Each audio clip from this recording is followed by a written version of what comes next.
Qual a finalidade da pena? Punir? Corrigir? Dar o exemplo?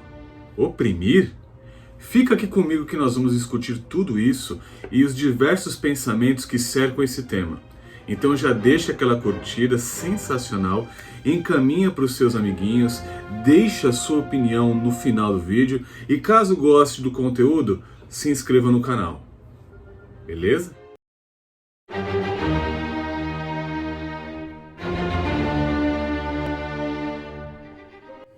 Uma vez que nós discutimos as variadas opiniões sobre o que levou o homem a criar a sociedade civil e da necessidade dos limites que precisam existir no poder estatal para reafirmar o seu domínio sobre a coletividade e representando assim uma defesa aos interesses individuais que são comuns a todos nós, o Estado precisaria dar uma resposta toda vez que um comportamento fora do que se espera de uma pessoa gerasse dano ao direito de outra. E isso nós encontramos na aplicação de uma pena, ou seja, uma punição a ser cumprida por quem feriu o direito de outrem, e é um fenômeno estudado pelo direito penal. Eu gostaria aqui primeiramente de esclarecer que eu não estou tentando exaurir e explicar todas as teorias que tentam de forma técnica e acadêmica identificar na pena a sua finalidade.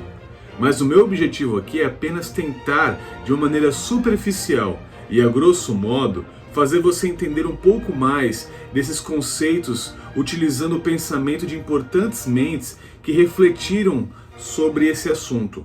E quem sabe que você tenha a sua própria opinião comparando todos esses conceitos que eu irei falar com a realidade que nós temos vivido na sociedade e o que nós esperamos para ela, ok? Por isso é importante que você deixe a sua opinião aqui embaixo após o vídeo, beleza? Sua opinião é mais do que importante. O filósofo Immanuel Kant, que já foi citado em um dos vídeos aqui no canal, em sua obra A Metafísica dos Costumes, nos ilustra qual é o pensamento que ele tinha acerca da finalidade da pena.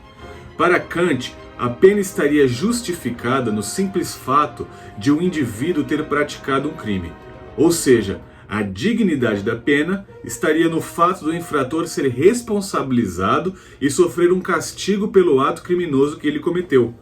No entanto, Kant entende que a pena não deve utilizar a vida do condenado como exemplo para outras pessoas, porque para ele, o homem não pode ser um meio para um fim, mas sim um fim em si mesmo.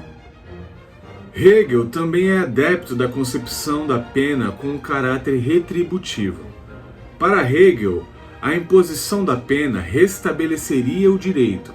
Para ele, a pena ou castigo enquanto retribuição tem uma finalidade de dupla negativa. Eu vou explicar melhor. A prática de um crime, para Hegel, nega a existência do direito que veta tal conduta. Já a pena, como retribuição ao crime, é uma negação ao ato de violar a lei. Logo, a segunda negação anula a primeira negação e a atuação dela sobre o direito. E o direito, então, é restabelecido. Conseguiu entender? Não! Para alguns pensadores, a pena tem uma função social ou até mesmo preventiva. Para essas teorias, a fundamentação da pena é voltada para o futuro, e a justificação se encontra na necessidade da prevenção de novos crimes. A finalidade ressocializadora da pena privativa de liberdade, para quem a sustenta, consiste na busca pela reabilitação ou regeneração daquele que causou dano ao infringir as leis, através do seu isolamento preso, a fim de que reflita sobre aquilo que lhe causou e entenda a importância do respeito às leis para um convívio saudável com a sociedade. Para Sêneca, nenhuma pessoa responsável é castigada pelo pecado cometido, mas sim para que não volte a pecar. Para o Marquês de Beccaria, Schopenhauer e Feuerbach, o direito penal tem a finalidade de desestimular os possíveis delinquentes da prática de delitos futuros através da ameaça da pena. Ou seja, busca intimidar os membros da coletividade acerca do risco e da gravidade de cumprir uma pena, retirando assim deles o estímulo para a prática de qualquer delito. Ou seja, o espertão que viu o outro sendo punido pensaria 2 vezes antes de ter a mesma conduta criminosa. Você discorda deles? é o seu direito, mas o que você pensa quando vê esse tipo de notícia aqui? No mínimo, que o crime compensa. Como vou desestimular quem tem inclinação para ser um criminoso se ele vê esse tipo de gente que estava condenado a 430 anos de prisão sair da cadeia pela porta da frente sem nem ter cumprido 1% da sua pena? Para você ter uma noção, a expectativa de vida hoje no Brasil para um homem é de 73 anos.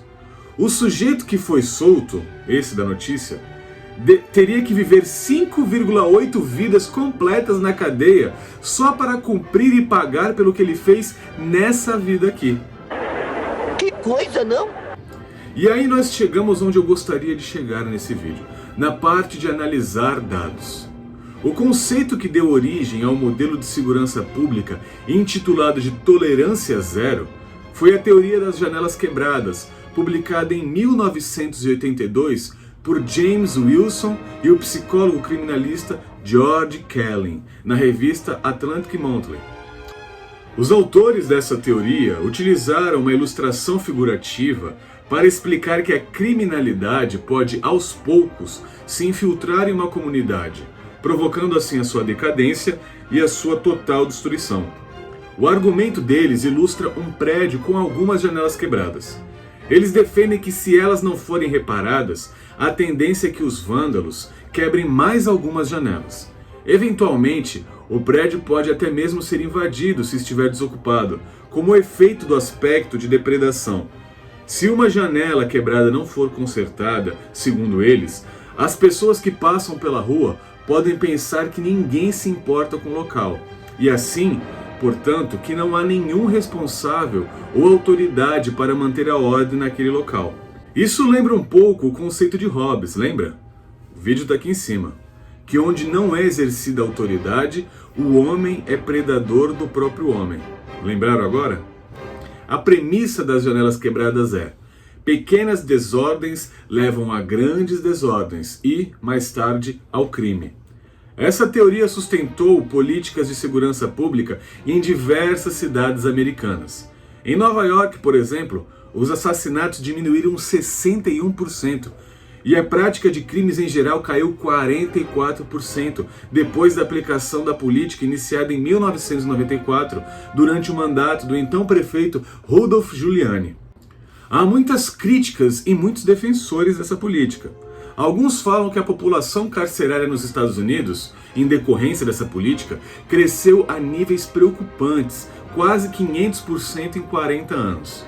Por outro lado, é inegável que a redução de quase metade dos crimes em geral e em 60% nos crimes fatais gerou um enorme benefício para aqueles que sofriam com as condutas individuais de criminosos, ferindo seus direitos e atingindo seus bens, inclusive a sua vida, dia após dia. Coisa que aqui no Brasil, por exemplo, está muito difícil.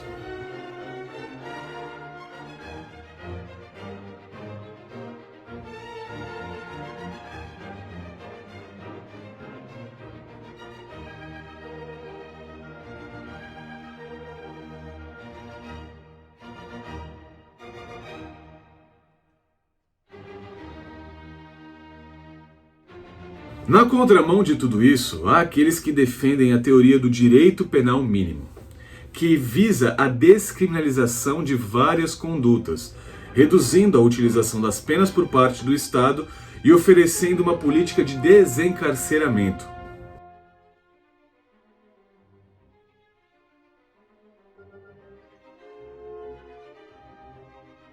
Eu não posso achar que o lugar de um jovem, mas ele é um monstro, ele fez isso, ele fez aquilo. A questão é, o que muda você colocá-lo num presídio? Eu ainda defendo um processo de anistia. Pegar um jovem que está no crime e dizer o seguinte: olha, você tem uma chance de sair do crime agora.